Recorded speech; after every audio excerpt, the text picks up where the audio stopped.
নবদ্বীপ ব্লকের বাহিরচড়া গঙ্গাধরপাড়া এলাকায় ডিঙি নৌকা উল্টে নিখোঁজ এক যুবকের। বাহিরচড়া ভাগীরথী নদীতে ডিঙি নৌকা উল্টে নিখোঁজ এক যুবক। সন্ধান পেতে নামানো হলো বিপর্যয় মোকাবিলা দপ্তরের ডুবুরিকে। ঘটনাটি ঘটেছে শনিবার সকাল প্রায় 8:30 নাগাদ। নিখোঁজ ওই যুবকের নাম মহাব্বত মণ্ডল, আনুমানিক 21 বছর, বাড়ি নবদ্বীপ ব্লকের বাহিরচড়া গঙ্গাধরপাড়া এলাকায়।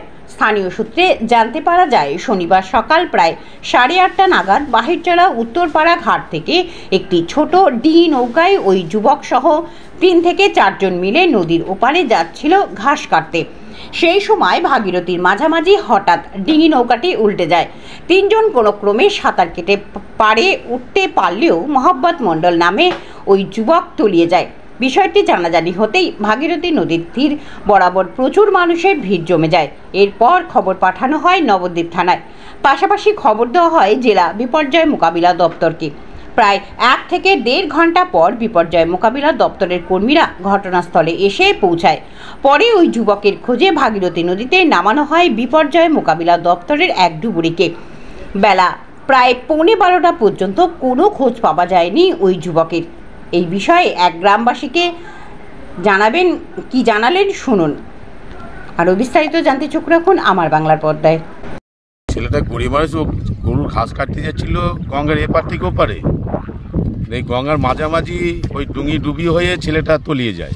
আচ্ছা, তারপরে বিপর্যয় টিম এসে খোঁজাখুঁজি করছে। গ্রামের মানুষ, খুব গরিব মানুষের ছেলে বলে গ্রামের মানুষ প্রচুর গঙ্গা ধারে সব খাতা দিয়ে দেখতে এসেছে। তার পাশে দাঁড়ানোর চেষ্টা করছে।